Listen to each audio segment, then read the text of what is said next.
الشيطان الرجيم. بسم الله الرحمن الرحيم. إذا وقعت الواقعة ليس لوقعتها كاذبة خافضة رافعة إذا رجت الأرض رجا وبست الجبال بسا فكانت هباء منبثا وكنتم أزواجا ثلاثة فأصحاب الميمنة ما أصحاب الميمنة وأصحاب المشأمة ما أصحاب المشأمة والسابقون السابقون أولئك المقربون في جنات النعيم على سرر متقابلين يطوف عليهم ولدان مخلدون بأكواب وأباريق وكأس من معين لا يصدعون عنها ولا ينزفون وفاكهة مما يتخيرون ولحم طير مما يشتهون وحور عين كأمثال اللؤلؤ المكنون جزاء بما كانوا يعملون لا يسمعون فيها لغوا ولا تأثيما إلا قيلا سلاما سلاما وأصحاب اليمين ما أصحاب اليمين في سدر مخضود وطلح منضود وظل ممدود وماء مسكوب وفاكهة كثيرة لا مقطوعة ولا ممنوعة وفرش مرفوعة إنا أنشأناهن إنشاء فجعلناهن أبكارا عربا أترابا لأصحاب اليمين ثلة من الأولين وثلة من الآخرين وأصحاب الشمال ما أصحاب الشمال في سموم وحميم وظل من يحموم لا بارد ولا كريم إنهم كانوا قبل ذلك مترفين وكانوا يصرون على الحنث العظيم وكانوا يقولون أئذا متنا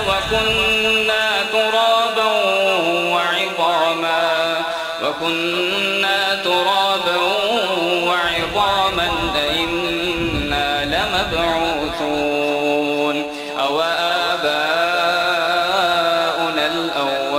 الأولون قل إن الأولين والآخرين لمجموعون إلى ميقات يوم معلوم ثم إنكم أيها الضالون المكذبون لآكلون من شجر من زقوم فمالئون منها البطون فشاربون عليه من الحميم فشاربون شرب الهيم هذا نزلهم يوم الدين نحن خلقناكم فلولا تصدقون صدق الله العظيم. بسم الله الرحمن الرحيم نحمده ونصلي ونسلم على رسوله الكريم.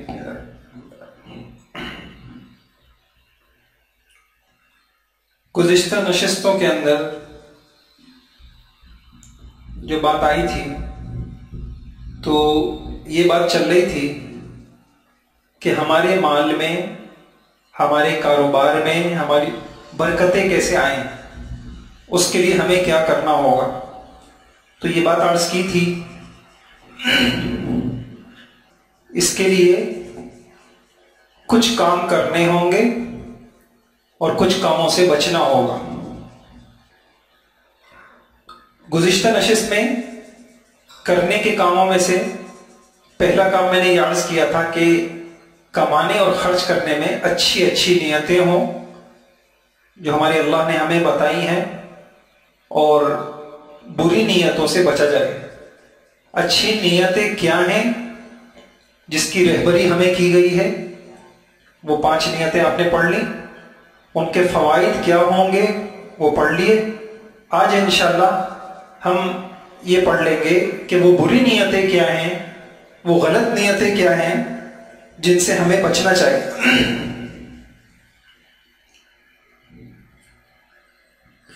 تو آج انشاءاللہ یہ پڑھیں گے بری نیتوں سے بچا جائے.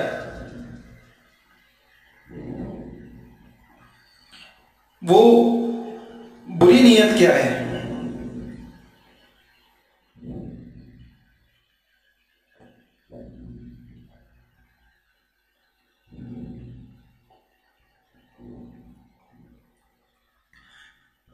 دیکھیے ایک حدیث ہے، اس کا ایک ٹکڑا تو میں نے آپ کو اچھی نیتوں میں بتا دیا تھا کہ اگر اچھی نیتیں ہوں گی اور اس نیتوں سے کمایا ہوگا تو حدیث میں آتا ہے کہ کل قیامت میں جب اللہ سے ملے گا تو ان اچھی نیتوں کی وجہ سے اس کا چہرہ 14ویں رات کے چاند کی طرح ہوگا. اسی حدیث کا اگلا ٹکڑا ہے، اللہ کے نبی نے فرمایا من طلب الدنیا حلالا مکاثرا مفاخرا مرائیا لقی اللہ وہو علیہ غضبان. فرمایا جس شخص نے مال و دولت میں اضافہ کرنے کے لیے، فخر کرنے کے لیے، نام نمود کے لیے کمایا، اور کیسے کمایا؟ جائز کمایا، جائز وسائل اختیار کیے، جائز ذرائع اختیار کیے، حرام نہیں کمایا، کسی کا حق نہیں دبایا، کسی کو دھوکہ نہیں دیا، سود نہیں لیا، کمایا جائز. لیکن اس کی نیت کی کیا تھی؟ مکاثرا مفاخرا مرائیا، مالداری ثابت کرنا. تو فرمایا کل قیامت میں اللہ سے اس حال میں ملے گا کہ اللہ تعالیٰ اس پہ غضبناک ہوں. ایک حدیث میں فرمایا ان کان خرج ریاء و مفاخرا فهو فی سبیل الشیطان. اگر کمانے والا ان نیتوں سے کما رہا ہے تو وہ سبیل الشیطان، وہ شیطان کے راستے تھے. تو پہلی نیت جو منع ہے وہ کیا ہے؟ مال بڑھانے کے لیے کمانا. اب ذہن میں آتا ہے کہ آدمی تو کماتا ہی اسی لیے، لیکن بہرحال کچھ بھی ہو آسمانی وہی کچھ اور کہتی. میں نے کہا بڑھائیں آپ، وہ جو پیچھے 5 نیتیں تھیں اس نیت سے بڑھانا، وہ بڑھانا وعید میں داخل نہیں. کون سا بڑھانا منع ہے؟ اس نیت سے مال بڑھانا اور کمانا تاکہ زیادہ کماؤں گا تو زیادہ خواہشات پوری کر سکوں گا، آخرت کی کوئی نیت اس میں نہ ہو۔ یہ وہ نیت ہے کہ اس نیت سے کمانے والا حلال کمائے، سچ بول کے کمائے، سب حق والوں کا حق ادا کر دے، کل قیامت میں اللہ سے اس حال میں ملے گا کہ اللہ اس پہ غضبناک ہو۔ تو ایک یہ نیت۔ دوسری نیت مالداری جتلانے کے لیے کمانا۔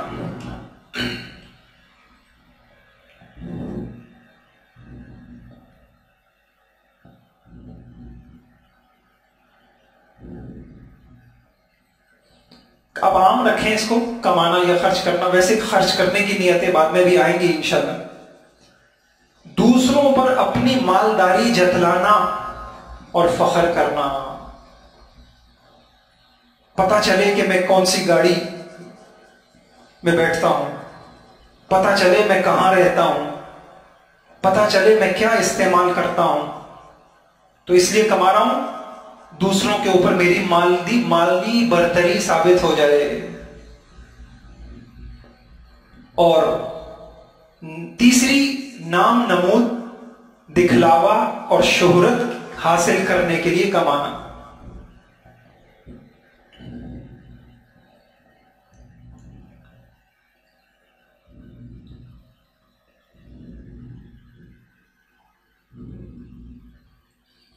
نام نمود، دکھلاوا اور شہرت حاصل کرنے کے لیے کمانا۔ کیا مطلب؟ ایک آدمی کماتا ہے، زیادہ کماؤں گا جی، رفاہی کاموں میں خرچ کروں گا، تو جیسے اوروں کا نام ہو رہا ہے میرا بھی نام ہوگا معاشرے میں، اس نیت سے کمانا۔ یہ تین نیتیں ہوئی۔ اور چوتھی نیت عیاشی،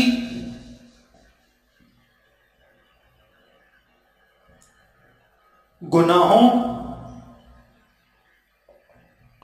ناجائز خواہشات، ان کو پوری کرنے کے لیے کمانا۔ میں مال کماؤں گا تو میری ناجائز خواہشات، عیاشیاں ہوں گی، یہ خواہشات میں تبھی پورا کر سکتا ہوں، اس نیت سے کمانا۔ ایک حدیث میں آتا ہے ایک شخص ہے جس کو اللہ پاک نے علم نہیں ہے اس کے پاس، اور مال اس کے پاس ہے۔ علم دیکھیے یہ وہ علم ہے جو مال کے ساتھ ہونا ضروری ہے، کیا کمانا ہے، کب کمانا ہے، کیسے کمانا ہے، کن نیتوں سے کمانا ہے، کس طریقے سے کمانا، یہ علم مفقود ہو گیا۔ تو ممکن نہیں ہے کہ مال ہو اور علم نہ ہو، اور انسان کے لیے وہ مال باعث راحت بن جائے اور انسان کے لیے باعث رحمت بن جائے، ایسا نہیں۔ اس کے لیے ایک علم چاہیے ہوگا جو ماشاءاللہ آپ سیکھ رہے ہیں۔ اسی کو حضور نے فرمایا وَعَبْدٍ رَزَقَهُ اللَّهُ مَالًا وَلَمْ يَرْزُقْهُ عِلْمًا۔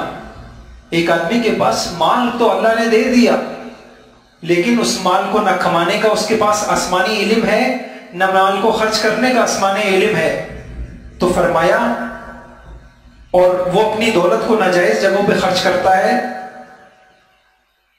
نہ اس کو یہ خوف ہے، خدا خوفی ہے اس کے پاس، اور نہ اس کے اندر کوئی صلہ رحمی کی نیت ہے، نہ وہ زکوٰۃ ادا کرتا ہے۔ فرمایا یہ سب سے بدتر شخص ہے۔ میں اگلا جملہ آپ کو سنانا چاہ رہا تھا، وَعَبْدٍ لَمْ يَرْزُقْهُ اللَّهُ مَالًا۔ ایک بندہ وہ ہے جسے اللہ نے مال نہیں دیا، وَلَا عِلْمًا، اور علم بھی نہیں دیا، اور وہ یوں کہتا ہے لَوْ أَنَّ لِي مَالًا لَعَمِلْتُ فِيهِ بِعَمَلِ فُلَانٍ، کاش میرے پاس بھی مال ہوتا اور میں بھی ایسی عیاشیاں کرتا اور میں بھی ایسے مزے اڑاتا۔ فرمایا یہ بندہ فَهُوَ بِنِيَّتِهِ فَوِزْرُهُ مَا سَوَاءٌ، یہ بندہ اور جو مال حرام کاموں میں لگا رہا ہے یہ بندہ دونوں برابر ہے۔ اب آپ دیکھیے اس کے پاس مال ہے ہی نہیں، اس نے مال کو عیاشی میں لگایا نہیں ہے، لیکن نیت تھی کاش میرے پاس بھی مال ہوتا تو میں بھی یوں کرتا گناہوں کے کاموں میں میں مزے کرتا. تو حضور نے فرمایا یہ دونوں برابر ہیں. البتہ اس میں یہ بات رہے کہ نیت عزم کے درجے میں ہو تب یہ حکم ہے. ان بری نیتوں سے خدا نہ کرے کہ اگر ہم کسی نے کمایا تو اس کے نقصانات کیا ہوں گے. سب سے پہلا نقصان اللہ کی ناراضگی اور پکڑ.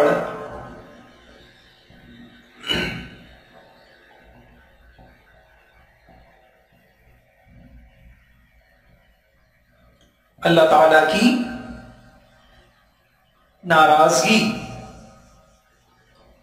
اور پکڑ. دیکھیے آپ ذرا اس حدیث کے الفاظ میں غور کیجئے کہ علماء نے لکھا ہے کہ کتنی عبرت کا مقام ہے کہ حدیث میں یوں آتا ہے من طلب الدنیا حلالا، جس نے جائز ذرائع سے کمایا لیکن نیت اس کی تھی غلط نیت تھی. ذرائع طریقہ جائز تھا لیکن نیت غلط تھی. ان نیتوں میں سے کوئی نیت تھی تو فرمایا کہ اللہ اس پہ غصہ ہوں گے. علماء نے ایک عجیب بات لکھی کہ آپ تصور کیجیے جائز طریقے سے کما رہا ہے، صرف نیت خراب ہے، اس سے اللہ ناراض ہیں، تو جو طریقہ بھی جس کا ناجائز ہوگا اس کا کیا حال ہوگا. صحیح طریقے سے مال کمایا، صرف نیت خراب ہے تو پکڑ ہے، اللہ غصے ہیں، ناراض ہیں. تو جس کی نیت بھی خراب ہو اور طریقہ بھی خراب ہو اس کے ساتھ کیا حال ہوگا. یہ نہیں کہا اللہ پاک نے جس نے حرام کمایا اس کے ساتھ یوں ہوگا. فرمایا حلال کمایا لیکن ایسی فضول قسم کی نیتوں سے کمایا، اللہ ناراض ہو. دوسری بات یہ ہے کہ جب نیتیں صحیح نہیں ہوں گی تو معاشرے میں ظلم، زیادتی، قتل و قتال، فتنے، فساد عام ہو. ظلم، زیادتی، فتنہ و فساد، قتل و قتال، یہ عام ہوگا. آپ یقین جانیے ہمارے معاملات درست ہو سکتے ہیں، ہماری زندگیوں میں آسانی آ سکتی ہے، نیتیں اچھی ہو جائے. حدیث میں آتا ہے اللہ کے نبی نے فرمایا سیصیب امتی داء داء الامم، میری امت میں عنقریب قوموں کی بیماریاں آ جائیں گی. جو ہلاک شدہ قوموں کے اندر جو بیماریاں ہوتی تھیں میری امت میں وہ بیماریاں پیدا ہو جائیں گی. صحابہ نے عرض کیا وما داء الامم، وہ کون سی بیماریاں تھیں، وہ کیا بیماریاں تھیں؟ تو غور کیجئے گا اللہ کے نبی نے کیا فرمایا العشب والبطر والتکاثر والتنافس فی الدنیا. فرمایا تکبر کرنا، اترانا اور مال کی کثرت کا اظہار کرنا. یہ بیماریاں جب قوموں کو لگ جاتی ہیں، پتہ چلے ہم اچھے کھاتے پیتے لوگ ہیں، دعوتوں میں پتہ چلے کہ ہم مالدار ہیں، پتہ چلے جب یہ بیماری، دنیاوی اسباب میں مقابلہ، دعوتوں میں مقابلہ ہو رہا ہے، شادیوں میں مقابلہ ہو رہا ہے، کپڑوں میں مقابلہ ہو رہا ہے، گاڑیوں میں مقابلہ ہو رہا ہے، اور حتیٰ کہ عبادات میں بھی مقابلہ ہو رہا ہے. اور بقرعید کے موقع پہ آپ حضرت دیکھتے ہوں گے یہ فرمایا جب یہ میری امت کو یہ بیماریاں لگ جائیں گی تو پھر کیا ہوگا، ثم الحرج، پھر قتل و قتال ہو، پھر امن اٹھ جائے گا، پھر لڑائیاں ہوں گی، پھر خاندان ٹوٹیں گے. ایک حدیث میں فرمایا ما اخشى علیکم الفقر ولکن اخشى علیکم التکاثر، مجھے یہ ڈر نہیں ہے کہ تم پر فقر فاقہ آ جائے گا اور ماضی حیثیتوں میں تم لوگ کمزور ہو جاؤ گے، لیکن مجھے جو ڈر ہے تمہارے اندر مال کی کثرت کا اظہار، یہ چیزیں تمہارے اندر پیدا نہ ہو. یہ دو نقصان ہو گئے. تیسرا نقصان انتہائی خطرناک، غفلت کی موت، مر جانا. یہ میں سب قرآن حدیث سے عرض کروں، اس میں کوئی بات میری نہیں ہے. غفلت کی موت، مر جانا. کہاں لکھا ہے یہ بات؟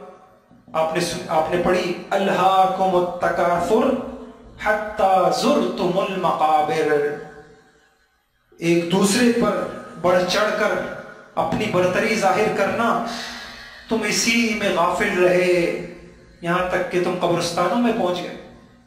معلوم ہوا یہ نشہ اگر لگ جائے تو پتہ چلا کہ یہ نشہ قبر سے پہلے پھر ختم نہیں ہوتا۔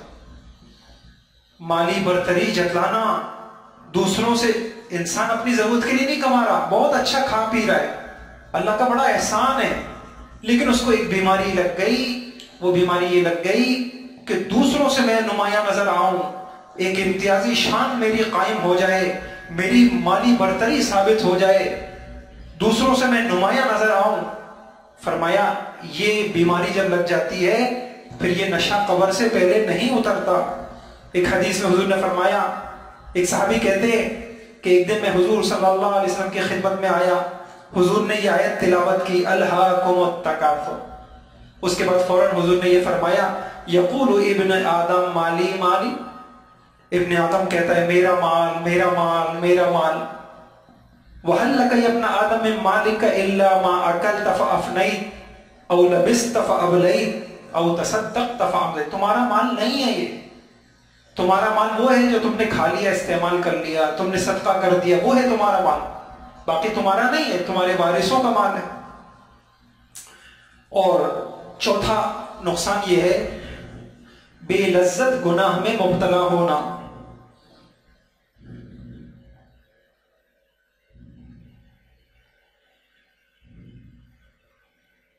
بے لذت، میں نے جو آپ کو ایک نیت بتائی کہ حدیث میں حضور صلی اللہ علیہ وسلم نے فرمایا بسا اوقات ایک آدمی کے پاس مال نہیں ہوتا لیکن وہ کہتا ہے کاش میرے پاس بھی مال ہوتا تو میں بھی ایسے عیاشیاں کرتا۔ اب آپ ذرا تصور کیجئے، نہ اس کو عیاشی ملی، نہ اس کو لذت ملی، گناہ اس کو ملا۔ اگر خدا نخواستہ کسی حرام لذت کی تمنا اس کے دل میں پیدا ہوئی، کاش میرے پاس بھی مال ہوتا اور میں یہ حرام لذتیں پوری کرتا، تو لذت تو ملی نہیں لیکن گناہ اس کو ملا۔ کیوں ملا؟ کہ تم نے نیت کی، تم نے عزم کیا، تمہارے ارادے ایسے تھے۔ یہ الحمدللہ اللہ کا احسان ہے، اگر صرف اتنا کام بھی ہمارا ہو جائے، آگے ہم کچھ نہ بھی سیکھیں، ہماری نیتیں صحیح ہو جائیں، جو نیتیں کرنے کی ہیں ہم وہ کرنے لگ جائیں، جو نیتیں بچنے کی ہیں ہم اس سے بچنے لگ جائیں، اللہ نے چاہا کہ ہمارے معاملات کی آدھی اصلاح تو اسی سے ہو جائے۔ اس لیے گزارش یہ ہے کہ آپ وہ جو آپ لوگوں کا گروپ بنایا گیا ہے تو اس میں مطابق جو آپ حضرت عمل کر رہے ہوں اس کی کارگزاریاں لکھا کریں کہ جی الحمدللہ اب ہم نے ان نیتوں کے ساتھ صبح صبح ان نیتوں کے ساتھ کام پہ جانا شروع کر دیا ہے۔ تو اس سے کیا فائدہ ہوگا کہ دوسرے لوگوں کے سامنے بھی عمل کی شکلیں سامنے آئیں گی، تو انشاءاللہ اس کا ضرور اہتمام کیجیے گا۔ یہ زندگی بھر کے لیے آپ کو ایک کام مل گیا، اپنی اولادوں کو سکھانا ہے۔ یہ وہ علم ہے جو کسی یونیورسٹی میں نہیں پڑھایا جاتا اور نہ کسی کی پہنچ ہو سکتی ہے، یہ اللہ کے نبی نے ہمیں سکھایا ہے، اور اتنا اونچا علم ہے کہ صرف نیت اچھی ہو جائے سارے معاملات انشاءاللہ خود درست ہو جائیں۔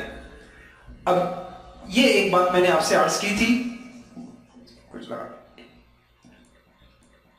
اب میں نے یہ عرض کیا تھا کہ ہم یہ چاہتے ہیں ہمارے مال میں خیریں آ جائیں، برکتیں آ جائیں، اور ہم جو ہے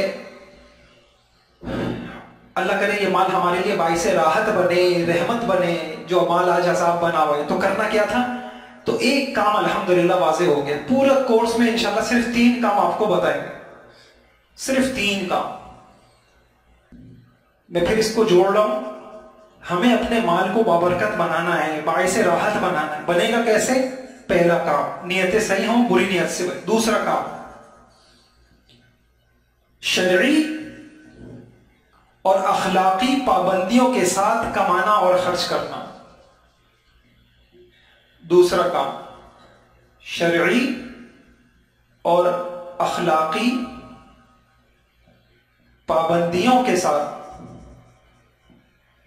کمانا اور خرچ کرنا۔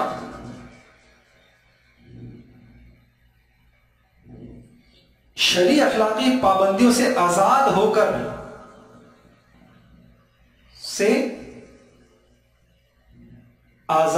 کر نہ کمانا نہ خرچ کرنا.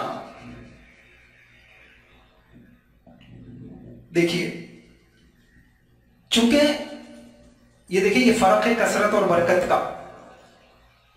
جس کی سوچ ہوگی کہ مال بڑھانا ہے تو وہ تو شریعت کی پابندیوں کو اپنے لیے بوجھ سمجھے گا.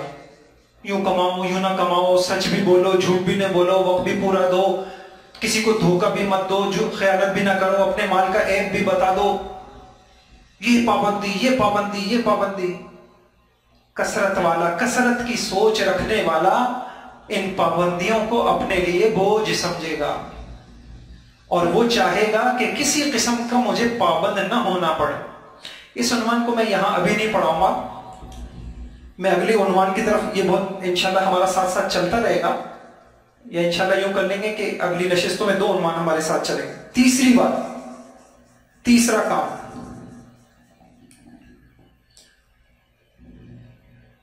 بس یہ پورا کورس ہو گیا. تیسرا کام، کمانے اور خرچ کرنے میں، اس کو بہت اہمیت سے سمجھیے گا، کمانے اور خرچ کرنے میں ظلم سے بچنا، ظلم سے بچنا اور ہر حق والے کا حق ادا کرنا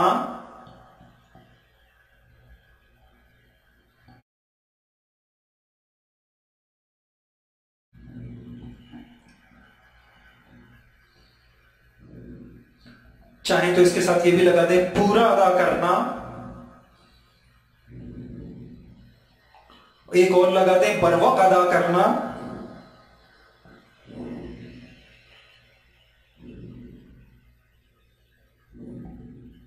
بس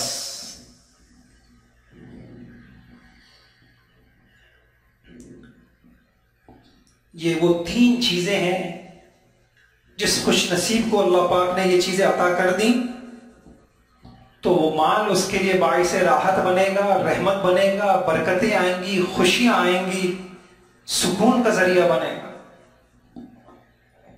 کمانے میں بھی، خرچ کرنے میں ظلم سے بچنا، ہر حق والے کا حق ادا کرنا، پورا ادا کرنا، بروقت ادا کرنا. اب جس وقت آپ اور میں کماتے ہیں ہمارے اوپر کتنے حق ہوتے؟ موٹی موٹی بات اگر انشاءاللہ تفصیل،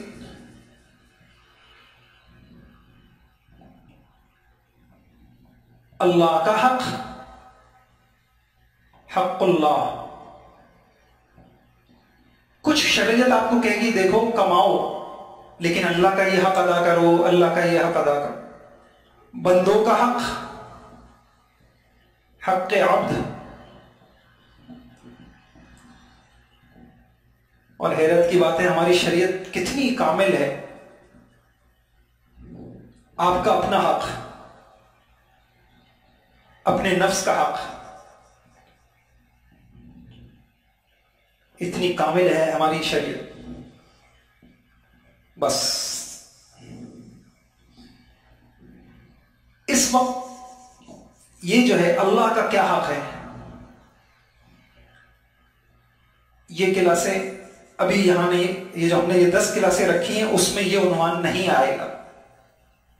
اس کے لیے اللہ نے چاہا انشاءاللہ جو اگلا سیشن ہوگا اس میں ہم یہ جانیں گے کہ کماتے اور خرچ کرنے میں اللہ کے کیا حق ہیں. پھر ہم اپنا جائزہ لیں کہ کیا ہم کمانے میں اللہ کا یہ حق پورا کر رہے ہیں یا نہیں کر رہے. ہم لیں گے بندوں کے حق، کیونکہ بندوں کے حق تو یہ بات تو آگے، اور ایک ہے ہماری اپنی ذات کا حق، کیونکہ ہم یہ جو اللہ نے وجود دیا ہے یہ ہمارا نہیں ہے. ان اللہ اشتری من المؤمنین انفسهم واموالهم، اللہ خرید چکے ہیں. جب اللہ خرید چکے ہیں تو پھر یہ اللہ کی چیز ہوئی. ابھی کچھ دنوں پہلے قرآن کی یہ آیت آئی، روزوں کے اندر یہ تبدیلیاں آئی ہیں کہ ایک زمانے میں حکم یہ تھا کہ اگر شام کو آپ نے افطاری کی اور اس کے بعد آپ سو گئے تو اب اگلے دن تک آپ کچھ کھا نہیں سکتے، بیوی کے قریب نہیں جا سکتے۔ کچھ صحابہ سے غلطیاں ہو گئی، سو گئے، حضرت عمر رضی اللہ عنہ اپنا واقعہ بتا رہے، ان سے بھی غلطی ہو گئی، سو گئے، اس کے بعد آنکھ کھلی اور بیوی کے قریب چلے گئے تو اللہ پاک نے اس کو کہا تختانون انفسکم، تم نے اپنے نفسوں کے ساتھ خیانت کی۔ میں نے طلباء سے کہا ذرا تلاش کے لو یہ تعبیر کیا ہے، نفس کے ساتھ خیانت؟ یہ تو میرا نفس، میری ذات، میرا وجود، میں خود ہوں۔ کہیں اللہ ہمیں دعا سکھاتے ہیں ربنا ظلمنا انفسنا، اے اللہ ہم نے اپنے نفسوں کے ساتھ، تو ظلم تو کسی اور پہ ہوتا ہے، نہیں، یہ ہمارا کچھ ہے ہی نہیں، تو ظلم ہم اپنے اوپر بھی ظلم کرتے ہیں، ہم اپنے ساتھ بھی خیانت کرتے ہیں۔ تو اب ہمیں انشاءاللہ ان کلاسوں میں ہم یہ پڑھیں گے کہ ہم ایسی کمائیں، ایسا خرچ کریں کہ کسی بندے کا حق بھی نہ مارے اور اپنے حق بھی نہ مارے، اس کے لیے کسی پہ ظلم نہ ہو۔ اب میں عرض کرتا ہوں کہ ظلم، انسان جتنا بھی لوگوں کے ساتھ معاملات کرتا ہے وہ 3 طرح کے معاملے ہوتے ہیں۔ معاملات کی قسمیں، ساری بیوی کے ساتھ معاملہ کریں، پڑوسی کے ساتھ معاملہ کریں، ماتحتوں کے ساتھ معاملہ کریں، مالکان کے ساتھ معاملہ کریں، ساری دنیا کے معاملہ حکم کے اعتبار سے اس کی 3 قسمیں۔ نمبر 1، ظلم اور ناانصافی والے معاملات، ظلم و ناانصافی والے معاملات۔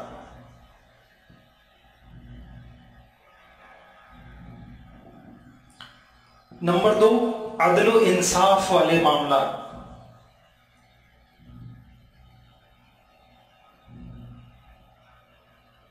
نمبر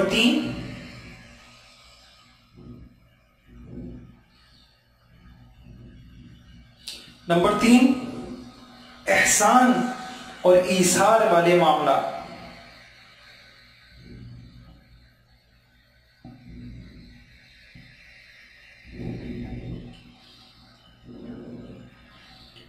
بس کسی کے ساتھ بھی آپ معاملہ کریں، وہ بیوی ہو، بچے ہو، ماتحت ہو، تو یا تو ہم ان معاملات میں ظلم کر رہے ہوں گے یا ہم ان کے ساتھ انصاف کر رہے ہوں گے، اور اللہ ہمیں توفیق دے دے مرنے سے پہلے، یا ہم ان کے ساتھ احسان کر رہے ہیں۔ اب میں کاروبار پہ آتا ہوں۔ اب ہمیں، آپ کو خود سمجھ میں آ گیا کہ مجھے چاہیے برکت کے لیے مجھے کیا کرنا ہوگا؟ مجھے ظلم سے بچنا ہوگا، اور کیا کرنا ہوگا؟ مجھے حق ادا کرنا ہوگا۔ ظلم سے بچنا ہوگا، حق ادا کرنا ہوگا۔ اب میں ظلم سے کیسے بچوں؟ ظلم کیسے؟ معاملات میں ظلم کی شکلیں کیا ہیں؟ بہت غور سے، یہ ہے معاملات میں ظلم کی شکلیں کیا ہیں۔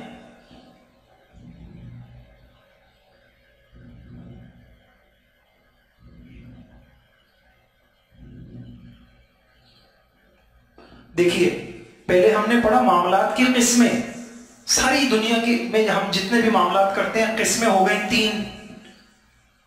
اب معاملات میں ظلم کی شکلیں کتنی ہیں؟ بنیادی طور پہ صرف 2 ہیں، اور 2 کی بہت ساری تفصیلات ہیں۔ نمبر 1، دیکھیے، ہمارے معاملات صحیح ہوں لیکن اس معاملے کے نتیجے میں جو حقوق ہمارے ذمہ لازم ہوتے ہیں ان حقوق میں کوتاہی ہو۔ ہم نے کاروبار مثال کے طور پہ گاہک کے ساتھ ہم نے ایجاب و قبول کیا، معاملہ صحیح ہو گیا، ہم نے کوئی چوری نہیں کی، ہم نے کوئی ڈاکہ نہیں مارا، ہم نے اس کی مرضی سے ایک خرید و فروخت کا معاملہ کیا، لیکن یہ معاملہ صحیح ہے، لیکن اس معاملے کے بعد یا معاملے کے ساتھ مجھ پر کچھ حقوق لازم ہوتے ہیں، ان میں کوتاہی کرنا ایک تو یہ ہے ظلم۔ معاملہ صحیح ہو، اس کو یوں لکھ لیجیے، صحیح معاملہ کرنے کے بعد جو حقوق ذمے میں لازم ہو ان میں کوتاہی کرنا۔ اس کی دو قسمیں، صحیح معاملہ کرنے کے بعد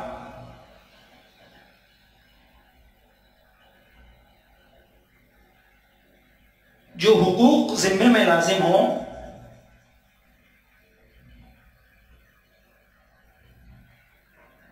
ان میں کوتاہی کرنا۔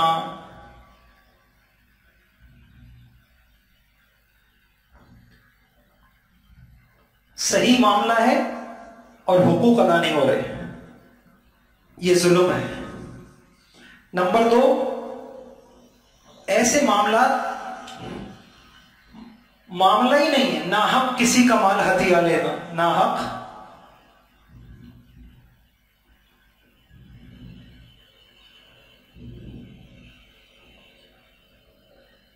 یہ ہماری کلاسوں کا دوسرا حصہ ہوگا۔ یہ ایک لمبا عنوان ہے، شاید کئی نشستیں اس پہ چلیں گی، اور پھر یہ دوسرا حصہ ہوگا، اور اللہ کرے کہ ہم یہاں تک پہنچ پائیں، نہیں ہے تو پھر جیسی آپ حضرت کی مرضی ہوگی کلاسیں بڑھا لیں گے۔ یہ تین باتیں آ گئیں، بس ہمیں یہ تین کام کرنے ہیں۔ ہمیں اپنے کاروبار کو بابرکت باعث رحمت بنانا ہے، اس کے لیے ہمیں ظلم حق ادا کرنے ہوں گے، ظلم سے بچنا ہوگا، اللہ کا حق بھی ادا ہونا چاہیے ہمارے کاروبار میں۔ نمازیں چھوڑ کے جو کما رہا ہے تو اللہ کا حق ادا نہیں ہو رہا۔ معاملات جو بندوں کے حق ہیں وہ بھی ادا کرنے ہوں گے، جو ہمارا حق ہے، عجیب بات ہے، جو ہمارا حق ہے وہ بھی انشاءاللہ اس میں آئیں گے۔ کیا حق ہے ہمارے، کیا ہم ان حقوق کو ادا کر رہے، وہ بھی ادا کرنا ہو۔ اب بندوں کے معاملات میں ہمیں کیا کرنا ہے؟ بندوں کے معاملات میں ہمیں ظلم سے بچنا ہے، انصاف کرنا ہے، اور اللہ توفیق دے احسان کرنا ہے۔ سوال پیدا ہوا، معاملات میں ظلم کی شکلیں ہمارے سامنے آ جائیں تاکہ ہم بچیں، تو دو، ساری دنیا میں اگر مالی معاملات میں آپ ظلم جمع کریں، انشاءاللہ اس دو سے کوئی باہر نہیں ہو۔ یا تو یہ کہ آپ معاملہ ہی نہیں کر رہے، صحیح غلط تو دور کی بات، ڈائریکٹ کسی کا مال چوری کر لیا، کسی کے مال پہ ڈاکہ ڈال لیا، کسی کی زمین دبا لی، کسی کی میراث دبا لی، معاملہ نہیں کیا، خیانت کی۔ ایک تو یہ ہے، اس کے بھی احکام ہیں، غصب کر لیا، اسی میں سود بھی آ جائے گا۔ اور دوسرا یہ ہے کہ معاملات تو صحیح ہیں آپ نے باقاعدہ ایجاب و قبول کیا ہے، کاروباری معاہدے ہوئے ہیں، لیکن اس کے بعد غلطیاں ہوئی۔ اب اس کی تفصیل عرض کرتا ہوں، یہ مٹا دیں، اوپر سے مٹا، یہاں سے مٹا، اتنا مٹا، جلدی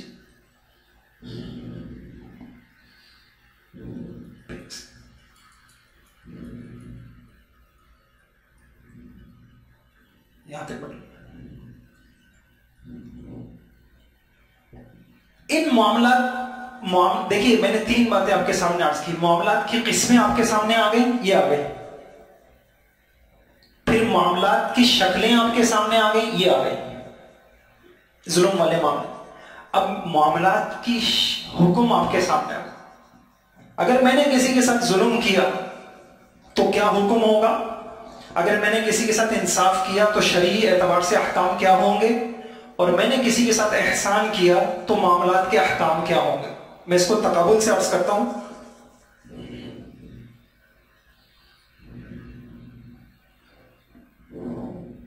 پہلے سے کر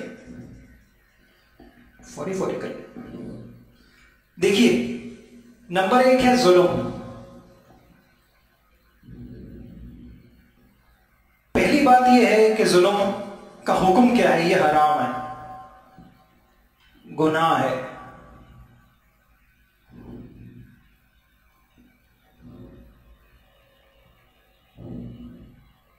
دوسری بات، اگر کسی نے ایسا کیا تو کیا حکم ہوگا؟ ایسا کرنے والا فاسق کہلائے گا، اس کا ارتکاب کرنے والا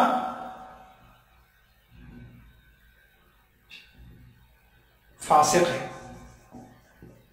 اس کو جو شریعت نام دے گی، چاہے وہ وزیر ہو، صدر ہو، اللہ ہم سب کی حفاظت فرمائے، اللہ کی نگاہ میں وہ فاسق ہے. تیسری بات، آخرت میں پکڑ ہوگی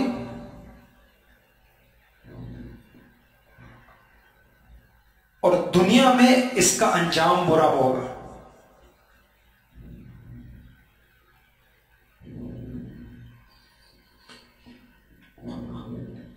ہمیں کاروبار کرتے وقت بندوں کے ساتھ ہمارے جتنے معاملات ہوتے ہیں اس کی 3 قسمیں ہیں: ظلم، عدل، احسان. ظلم کی یہ بنیادی شکلیں یہ ہیں 2، اور پھر اس کی بہت تفصیلات ہیں. میں انشاءاللہ چلوں کہ معاملہ صحیح ہو لیکن حق ادا نہ کریں، اور ایک یہ معاملہ ہی نہ ہو. اگر ظلم ہم نے کیا تو حکم کیا ہوگا؟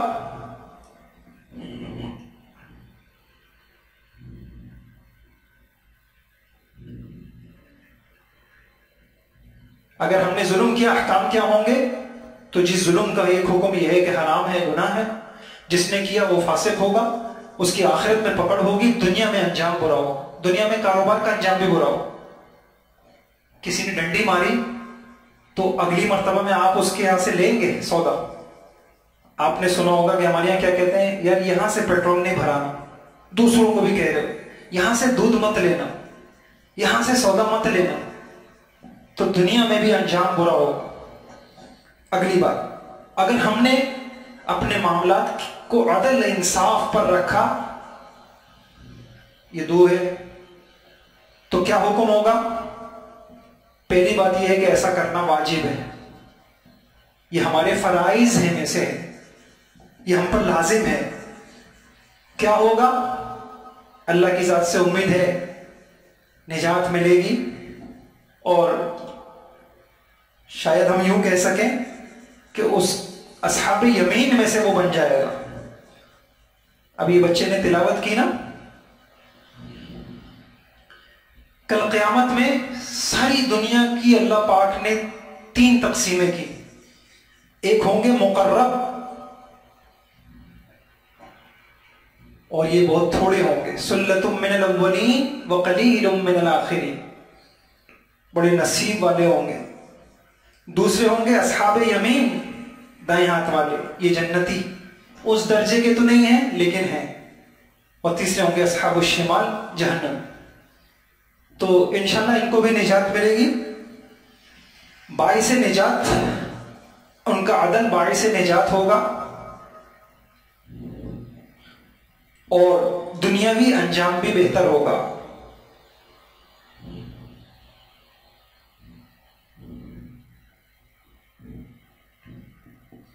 ظلم حرام ہے، عدل واجب ہے، ظلم کا مرتکب فاسق ہے، یہ انشاءاللہ جنتی ہے، اس کی آخرت میں پکڑ، دنیا میں برا انجام ہے. عدل و انصاف کا انجام بھی اچھا ہے، آخرت میں بھی اور دنیا میں. وہی مثال ہے، آپ زیادہ کسی کو نہ دیں، جتنا اس کا حق ہے دے دیں، اور کسی کو اطمینان ہو جائے آپ کے کاروبار پر.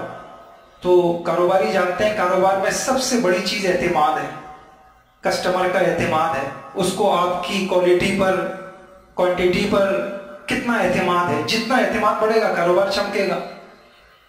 وہ بڑھے گا اللہ کے اس حکم کو پورا کرنے سے. آخری بات، احسان اور ایثار، یہ بہت اہم ہے، اس کو ذرا سمجھیے گا. احسان کا حکم کیا ہے؟ یہ نفل ہے،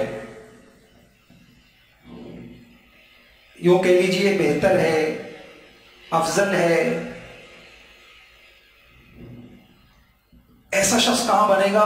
یہ جو سارے معاملات میں احسان پہ چلے گا، اللہ کے ساتھ بھی، اللہ کے حقوق اللہ میں بھی احسان، حقوق العباد میں بھی احسان، تو یہ مقربین میں سے بنے گا. اور ایسا کرنا باعث اجر و ثواب، اور دنیا میں انجام بہتر نہیں، بہت بہتر، دنیاوی انجام بہت بہتر انشاءاللہ.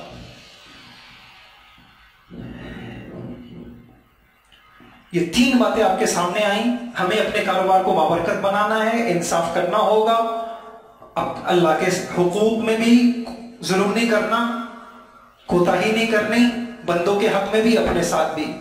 پھر معاملات کی قسمیں آ گئیں, اس کی شکلیں آ گئیں, معاملات کے حکم آپ کے سامنے آ گئے. اب میں تھوڑا سا اس کے اوپر بات کروں گا کہ ہم کو صرف یہاں تک نہیں رہنا چاہیے. اور اب اتنا حیران ہوئے ایک صاحب جب میں نے ان کو بتایا کہ کتابوں میں لکھا ہے انصاف سے صرف نجات ملتی ہے, ثواب نہیں ملتا. انصاف سے نجات ملتی ہے, ثواب آپ جس کا حق بنتا تھا آپ نے دے دیا, آپ نے کون سا احسان کیا. ٹھیک ہے, اللہ بھی آپ کی پکڑ نہیں کریں گے. ابھی تو ہم نجات پر بھی نہیں آ پا رہے. کسی نے کسٹمر کے ساتھ کوئی دھوکہ نہیں کیا, کوئی خیانت نہیں کی, کوئی غلط بات نہیں کی, سب کچھ اس کا حق ادا کیا, نجات مل جائے گی.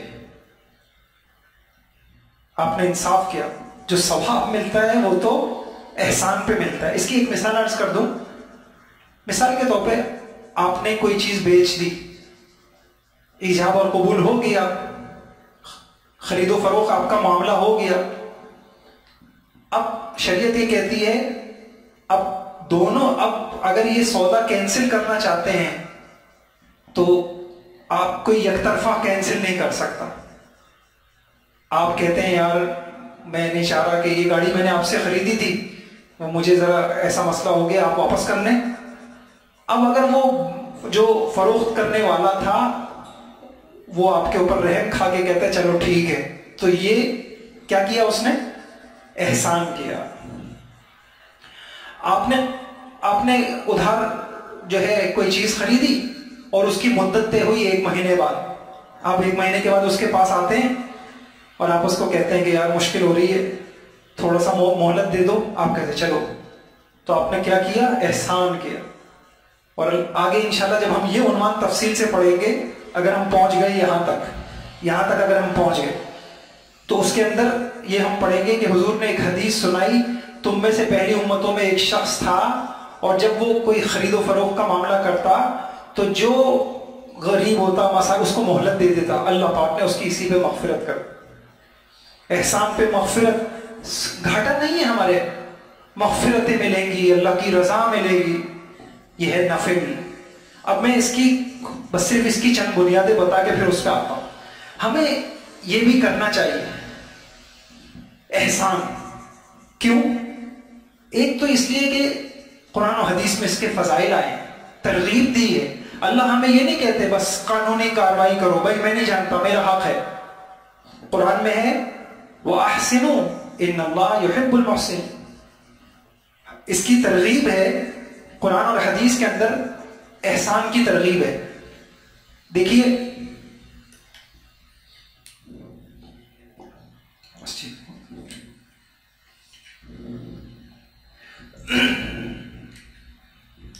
وَأَحْسِن كَمَا أَحْسَنَ اللَّهُ إِلَيْكَ. جس طرح اللہ نے تم پہ احسان کیا. کوئی ماں کی پیٹ سے تو یہ کاروبار نہیں لے کے آیا تھا, یہ محض اللہ کا احسان ہے. کوئی جائیدادیں ماں کی پیٹ سے تو نہیں لے کے آیا تھا. جو بھی ہے اس پر احسان ہے یا اس کے ماں باپ پہ احسان ہے. تو اللہ پاک کیسا ذہن بنا رہے ہیں, وَأَحْسِن كَمَا أَحْسَنَ اللَّهُ إِلَيْكَ. جیسا ہم نے تم پہ احسان کیا تو تم بھی لوگوں پہ احسان کرو. کسی کو مہلت دے دی, کسی کو معاف کر دیا, کسی. دوسری بات بہت اہم بات ہے, سنیے گا. اچھا ایک حدیث اور سنیے. ایک حدیث میں آتا ہے اللہ پاک بعض لوگوں کو خصوصی طور پر نعمتوں سے نوازتے ہیں. کیوں نوازتے ہیں؟ تاکہ وہ لوگوں کو نفع پہنچائیں.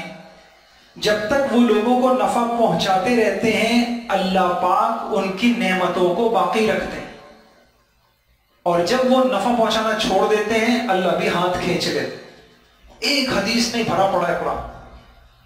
لا توکی فیوکا علیک. اپنی ازواج مطہرات سے فرمایا روک کے مت رکھو, اوپر سے بھی روک دیا جائے گا. لا تحسی فیحصى علیک, لا توعی فیوعى علیک. ایک فرشتہ نازل ہوتا ہے, اللہم اعطی منفقا خلفا, اور ممسکا کو کہتا ہے ممسکا تلفا. اللہ خرچ کرنے والے، دینے والے، احسان کرنے والے کہ مال میں اضافہ کر، روزانہ ایک فرشتہ، اور دوسرے کے بد دعا کرتا ہے اللہ ایسے کو مال برباد کر دے۔ تو اگر اللہ پاک نے ہماری مالی پوزیشن اچھی کی ہے تو وہ احسان کرنے کے لیے کی ہے، صرف میری بیوی میرے بچے، میرا کاروبار، میری بیوی میرے بچے، نہ میرے مال سے اسلام کو کوئی فائدہ ہوا، نہ مسلمانوں کو کوئی فائدہ ہوا، یہ نہیں۔ دوسری بات تو میں نے 2 باتیں آپ سے کہیں، ایک تو یہ کہ احسان کی ترغیب ہے قرآن و حدیث میں، دوسری بات اصل سرمایہ پلس نفع۔ اگر کوئی کاروباری کاروبار کرے اور اس کی کاروباری محنت کے نتیجے میں اس کو اس کا اصل سرمایہ واپس مل جائے لیکن کوئی نفع نہ ہو، اپنے آپ کو کامیاب کاروبار کہے گا؟ نہیں کہے گا۔ کیا چاہتے ہیں؟ ہر ایک یہ چاہتا ہے کہ مجھے میری محنت میں اصل سرمایہ بھی واپس ملے اور نفع بھی ملے۔ تو جو عدل و انصاف پہ چلے گا تو بس اس کو یوں ہوگا کہ اس کا اصل سرمایہ اس کو مل گیا، بس ٹھیک ہے اللہ پاک نے تمہیں عذاب نہیں دیا، بچ گئے۔ اور جو احسان والی شکلیں اختیار کرے گا تو اصل سرمایہ بھی آ گیا اور اللہ کی طرف سے اجر و ثواب بھی آ گیا۔ اللہ نے دیا مال تھا، اس نے اس مال سے آخرت کما کے دکھا دی۔ 2 باتیں۔ تیسری بات قرآن کریم میں ہے وَابْتَغِ فِيمَا آتَاكَ اللَّهُ الدَّارَ الْآخِرَةَ، وَابْتَغِ فِيمَا آتَاكَ اللَّهُ الدَّارَ الْآخِرَةَ، بس یہ اسی میں لے۔ یہ پہلی جو بات میں نے عرض کی ہے نا، احسان کا حکم کہاں ہے قرآن میں کہ اپنے کاروبار میں احسان کیا کرو لوگوں پہ۔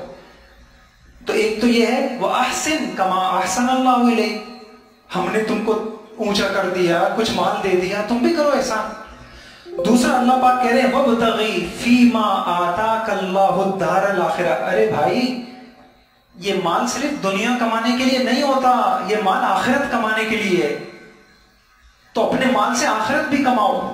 تم نے مال سے دنیا میں بنگلہ بنا لیا، اچھی کاریں لے لی، گاڑیاں لے لی، تم جو ہے اصل سوداگر نہیں ہو۔ تم یہ بتاؤ تم نے اپنے اس مال سے آخرت کتنی کمائی۔ آخری بات،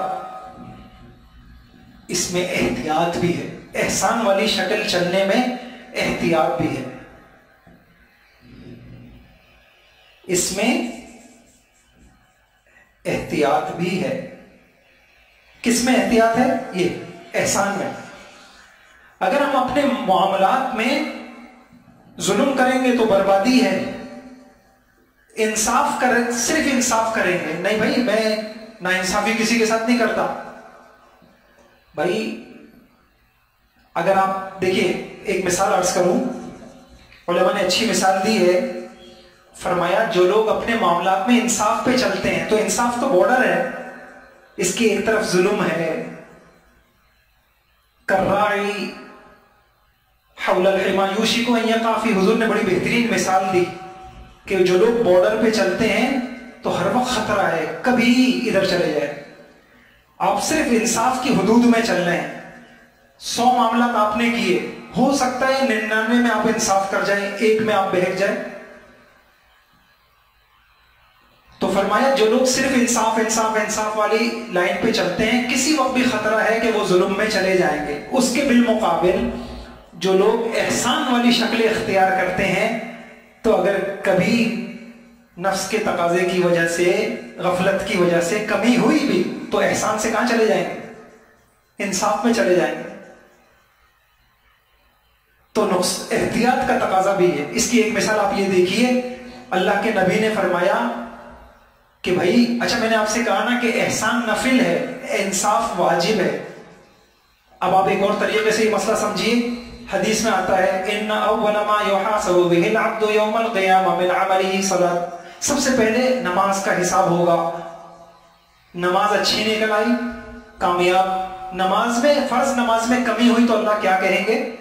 ارے دیکھو اس بندے کے پاس کچھ نفلیں ہیں۔ اب اگر اس نے نفلیں پڑھی ہوں گی، وہی بات کہ حقوق اللہ میں وہ صرف انصاف پہ نہیں چلا کہ بجی میں جی اللہ کا حق ادا کر دیا. اللہ پاک نے کہا تھا کہ فرائض پوروں میں تو فرض، تو حقوق اللہ میں جو نفل پہ بھی چلتا رہا قیامت میں فائدہ ہوگا. دیکھو اس بندے کے پاس کچھ نوافل بھی ہیں، جی ہاں ہیں، اچھا چلو وہ جو فرضوں میں اس نے کوتاہی کی ہے، کچھ غلطیاں ہو گئی ہیں، نفل سے اس کی کوتاہیاں پوری. تو جس طرح عبادات میں فرائض اور نوافل ہوتے ہیں، ایسے معاملات میں بھی کچھ فرائض ہوتے ہیں، کچھ نوافل ہوتے ہیں. فرض کا نام انصاف ہے، میں نے آپ کو بتا دیا، اس کا نام انصاف ہے یہ فرض کا. اور کچھ احسانات ہوتے ہیں، ان کا نام نفل ہے. تو ہمارے معاملات میں بھی کچھ احسانات اور کچھ نفلیں ہونی چاہیے کہ خدا نہ خواستہ کسی پہ ظلم ہو گیا، اللہ پاک یوں کہیں گے بھائی اس کے پاس کچھ نفلیں بھی ہیں، چلو اس کی نفلوں سے اس کی یہ تلافی کرو. یہ بات میں نے عرض کر دی. اب ہے کیا ٹائم بند ہے؟ 5 منٹ لے لو. میں چند واقعات آپ کو سنانا چاہتا ہوں، اور اللہ کی ذات سے امید ہے کہ انشاءاللہ بس ان نشستوں سے بھی اگر ہمیں کچھ حاصل ہو گیا نا تو بہت انقلاب آ جائے گا ہمارے معاملہ. یہ جو میں نے عرض کیا کہ ہمارے معاملات کی قسمیں کتنی ہیں، شکلیں کتنی ہیں، ان کے احکام کتنے ہیں. اب آخری بات میں یہ عرض کر رہا تھا ان حکموں میں کہ یہ میں نے آپ سے عرض کیا تھا، اس میں احتیاط ہے، اس میں احتیاط ہے، اس میں احتیاط ہے. مثلا اللہ پاک ہمیں کہتے ہیں جب تقوی آتا ہے تو انسان محتاط ہو جاتا ہے، خوف خدا آتا ہے. میں چند واقعات آپ کے سامنے سناتا ہوں قرآن اور حدیث کے. ایک حدیث میں ایک واقعہ ملتا ہے سونے کے گڑھے کا. حضور نے سنایا کہ بنی اسرائیل میں ایک شخص تھا، اس نے دوسرے شخص سے اپنا مکان خریدا. جب مکان خریدا تو تعمیرات کی وجہ سے جب کچھ کھدائی کی تو اس میں سونے کا پورا گھڑا ملا. اب وہ شخص بھاگا اس کے پاس گیا کہ بھائی میں نے تم سے مکان خریدا ہے، زمین خریدی ہے، زمین کے اندر کی چیزیں نہیں خریدی، یہ اپنا گھڑا پکڑو.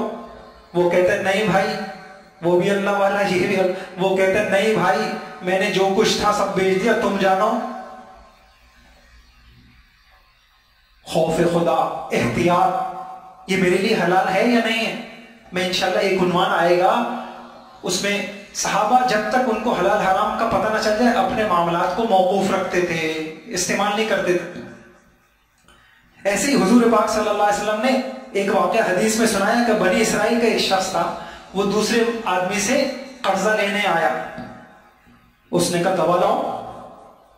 یہی کلاس سے اگر ہم آگے جائیں گے مالی جھگڑے کیوں ہوتے ہیں تو اس کی بھی رہنمائی ہے، انشاءاللہ کسی وقت پڑھیں گے.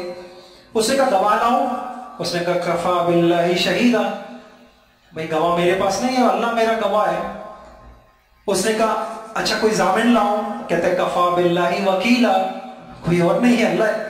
میں کہا چلو بندے صحیح ہو تم، ٹھیک ہے میں اللہ کی ضمانت کفالت کے مطابق تمہیں قرضہ دے دیتا ہوں، فلاں وقت میں تم میرا قرضہ کر دینا.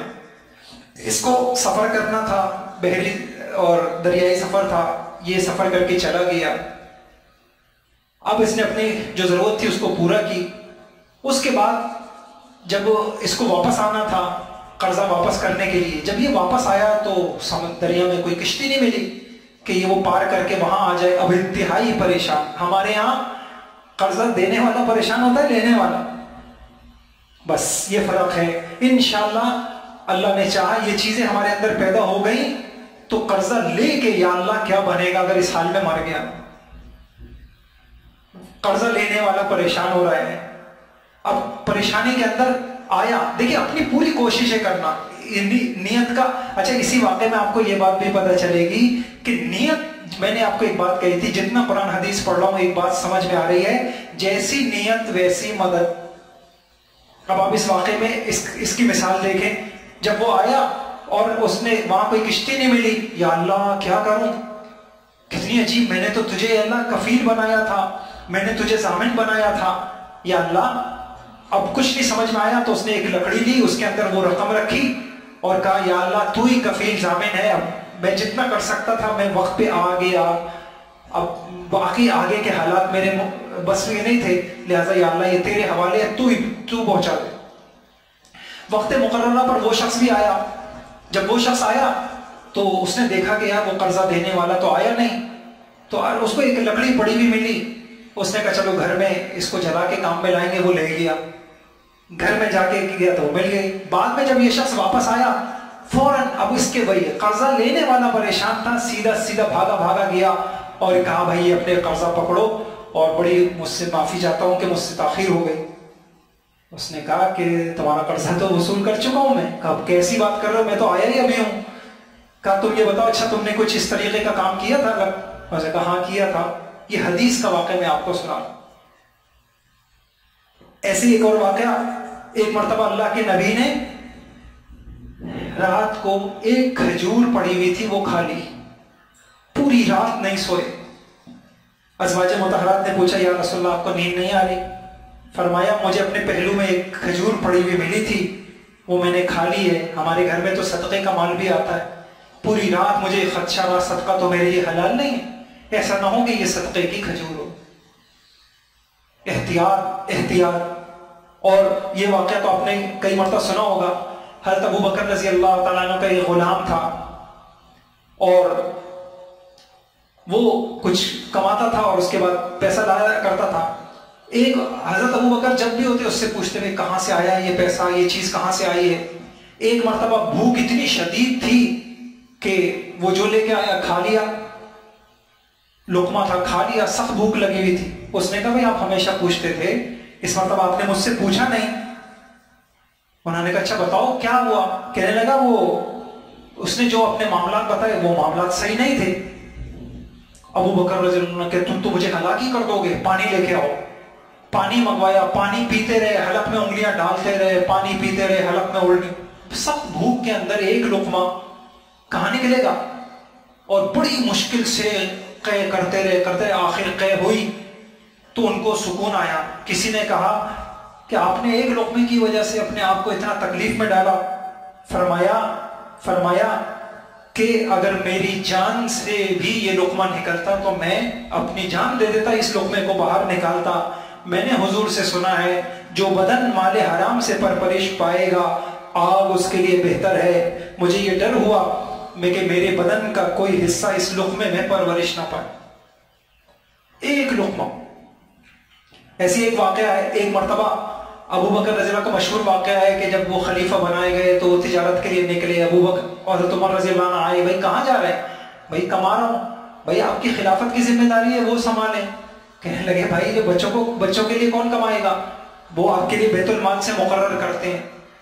اول تو اتنا محتاط، یعنی تنخواہیں مقرر ہو رہی ہیں اور جو ہے اتنا محتاط مقرر کیا، اس کے باوجود یہ میں آخری بات آپ کو سنانا چاہ رہا ہوں۔ کہنے لگے تقریباً زندگی بھر 8000 درہم لیے۔ جب موت کا وقت آیا کہنے لگے میں نے عمر سے کہا تھا کہ مجھے ڈر ہے ایسا نہ ہو کہ مجھے اس حکومتی خزانے سے لینے کی گنجائش نہ ہو اور میں نے کچھ زیادہ لے لیا ہو۔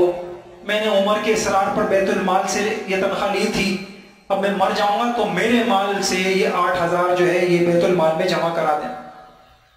جب حضرت عمر کو یہ پتہ چل گیا اللہ ابو بکر پہ رحم فرمائے، اپنے بعد والوں کو مشکل میں ڈال دی، ساری اپنا سب کچھ اللہ کے دین پہ لگا دیا، اتنا حق تو بنتا تھا لیکن اس کے باوجود بھی واپس کر دیا۔ ایک مرتبہ حضرت ابو بکر رضی اللہ تعالیٰ عنہ کے بعد جب حضرت عمر رضی اللہ خلیفہ بنے تو بیمار ہو گئے۔ طبیبوں یا کسی نے بتایا کہ آپ شہد کا استعمال کریں تو آپ کی یہ بیماری دور ہو جائے گی۔ بہت تلاش کروایا، شہد ملا نہیں۔ بتانے والوں نے بتایا کہ بیت المال ہے، حکومت کا جو خزانہ ہے اس کے اندر شہد کا ایک پیالہ موجود ہے، اب ذرا غور سے احتیاط دیکھیے تو آپ وہ لے لیں۔ کہنے میں نہیں لوں گا۔ پھر فرمانے لگے لاٹھی کا سہارا لے کے مسجد میں تشریف لائے، ممبر پہ بیٹھے، لوگوں سے خطاب کیا، بیان کیا، لوگوں مجھے علاج کے لیے شہد کھانے کا کہا گیا ہے اور بیت المال کے علاوہ بازار میں کہیں ملتا نہیں، اگر آپ لوگوں کی طرف سے اجازت ہو تو میں وہ شہد پی لوں۔ اگر آپ اجازت دیں گے کیونکہ یہ حکومت کا مال ہے، یہ قوام کا مال ہے، یہ قوم کا مال ہے، آپ اجازت دیں گے تو میرے لیے حلال ہوگا ورنہ نہیں۔ اس کے بعد جب حضرت عمر رضی اللہ کو خوشی سے لوگوں نے اجازت دی تب آپ نے وہ مال استعمال کیا. ایک مرتبہ ایک بڑا دودھ کا برتن لایا گیا, بہت پسند آیا. اپنے غلام سے پوچھا بھئی یہ دودھ کہاں سے لیا؟ کہاں میں وہاں فلاں جگہ جہاں پانی جانور پانی پیتے ہیں میں وہاں گیا تھا تو صدقے کے جانور آئے ہوئے تھے, بیت المال کے حکومتی مال کے صدقے کے جانور تھے, وہ پانی پینے کے لیے آئے ہوئے تھے تو ان لوگوں نے مجھے نکال کے دے دیا. حضرت عمر نے یہ کہہ کے منہ میں انگلی ڈالی, جب تک کہ وہ سارا دودھ نکل نہیں گیا آپ کو جو ہے چین نہیں آیا, آپ کو چین نہیں آیا. میرے بھائیوں یہ مال کے معاملے اللہ ہم سب کی حفاظت فرمائے. یہ معمولی نہیں ہے, یہ حق اللہ میں نہیں آتا, یہ حق العبد میں آتا ہے. ایک حدیث رہ گئی, میں آپ کو وہ سناتا ہوں. حضرت عائشہ کہتی ہیں آپ کے جتنے بھی اعمال ہیں وہ 3 طرح کے ہیں. الدواوین و ثلاثہ, دیوان لا یغفرہ اللہ, الاشراک بال. آپ کے جو جتنے عمل ہیں, ایک تو نام اعمال میں جو ہے وہ شرک ہے, حق اللہ میں آتا ہے لیکن اللہ شرک تو معاف نہیں کرے. اور فرمایا وَدِیوَانٌ لَا يَتْرُكُهُ اللَّهُ, اور ایک کچھ گناہ حقوق العباد میں ہیں, اگر بندوں پہ ظلم ہو گیا یہ بھی اللہ معاف نہیں کریں گے. بندے سے کہیں گے بھائی تم بندے کو راضی کر لو, بندہ کہاں راضی ہوگا؟ اس دن بندہ کون راضی ہوگا جس دن کے بارے میں فرمایا یوم یفر المرء من اخیہ, اس دن تو ماں بچے کو نہیں پوچھے گی, تو اس دن کون آپ کو اور مجھے معاف کرے گا؟ کون معاف کرے گا اس دن؟ 1 روپیہ بھی کوئی معاف نہیں کرے گا.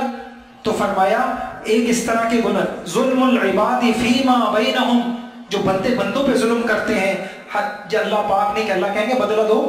اور فرمایا وَدِیوَانٌ لَا يَعْبَهُ اللَّهُ بِهِ, اور دوسرے اللہ کے حق میں شرک کے علاوہ جو گناہ ہیں تو وہ بڑی قریب ذات ہے. اب ان شاء عذبہ و ان شاء تجاوز عنہ, وہ اس کی مرضی پہ موقوف. شرک معاف نہیں کرے گا, بندوں پہ ظلم معاف نہیں کرے گا, اور اس کے علاوہ جو گناہ ہیں وہ اس کی مرضی پہ موقوف. اور کس کو پتا اس کی مرضی کیا ہے؟ مرضی ہے معاف کر دے, مرضی ہے پکڑ کر لے. تو یہ کچھ واقعات آئے تھے, میں انشاءاللہ یہ بہت اہم ہیں. اگر میرے دل میں آپ کے دل میں ان کی وجہ سے انشاءاللہ احتیاط, خوف اور تقوی اور احساس یہ پیدا ہو گیا, بس انشاءاللہ ہمارے مال میں برکتیں رحمتیں اللہ کی طرف سے آئیں گی. اگلا سارا اسی کے اوپر موقوف ہے. اللہ مجھے آپ کو عمل کی توفیق عطا فرما دے. سبحان اللہ بحمدہ, سبحان اللہ العظیم. اے اللہ یہ جو کچھ ہم نے پڑھا سنا, اے اللہ تیری توفیق کے بغیر عمل بہت مشکل ہے ہماری زندگی بھر کے لیے. یا اللہ ہمیں احسان والا بنا دے, اور یا اللہ ہمیں اپنے بندوں پر احسان والا بنا دے. یا اللہ حقوق کی ادائیگی ہمارے لیے آسان فرما دے. اے اللہ تیری توفیق کے بغیر سب کے حق ادا کرنا یہ کوئی آسان کام نہیں ہے. اے اللہ ہم ادا کرنا چاہتے ہیں, ہم ظالم بن کے نہیں مرنا چاہتے, ہم ظلم پہ نہیں جینا چاہتے, ظالم بن کے مرنا نہیں چاہتے. تو ہمارے لیے آسانیاں پیدا فرما. آمین. وصلی اللہ تعالی علیہ.